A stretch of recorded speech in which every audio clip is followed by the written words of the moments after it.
1 Kings chapter 14. At that time, Abijah, son of Jeroboam, became ill. Jeroboam said to his wife, "Go, disguise yourself, so you won't be recognized as the wife of Jeroboam. Then go to Shiloh. Ahijah the prophet is there, the one who told me I would be king over this people. Take 10 loaves of bread with you, some cakes, and a jar of honey, and go to him. He will tell you what will happen to the boy." So Jeroboam's wife did what he said and went to Ahijah's house in Shiloh. Now Ahijah could not see. His sight was gone because of his age. But the Lord had told Ahijah, "Jeroboam's wife is coming to ask you about her son, for he is ill, and you are to give her such and such an answer.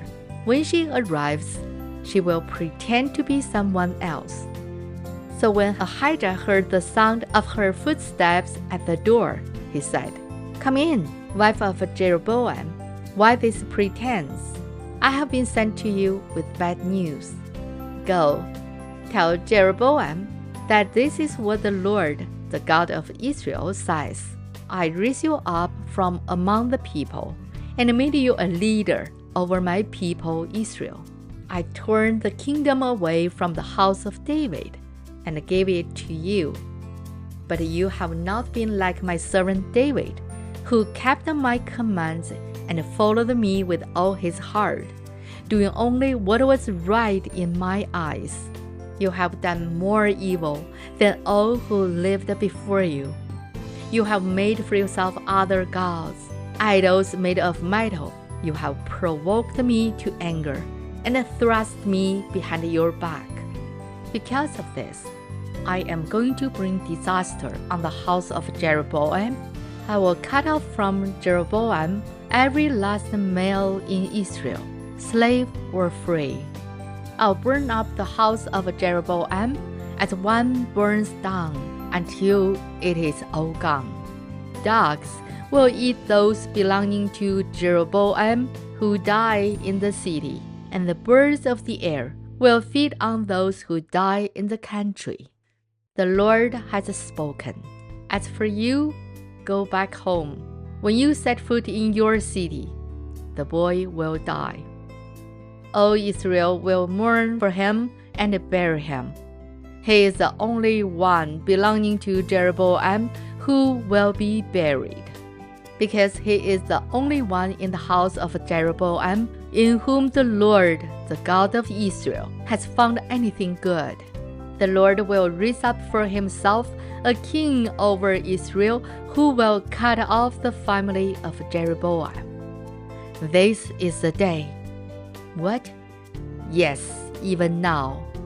And the Lord will strike Israel, so that it will be like a reed swaying in the water. He will uproot Israel from this good land that he gave to their forefathers and scatter them beyond the river, because they provoked the Lord to anger by making Asherah poles.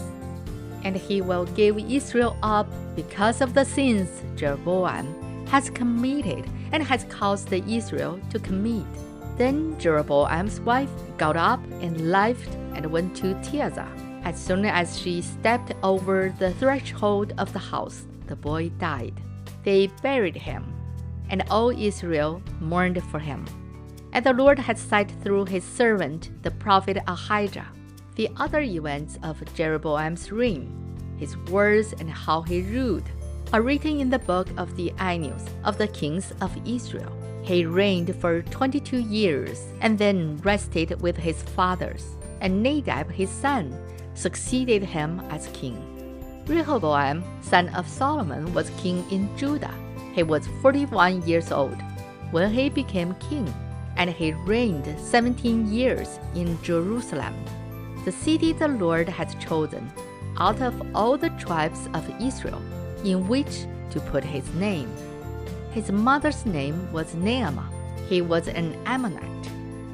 Judah did evil in the eyes of the Lord, but since they stirred up his jealous anger more than their fathers had done.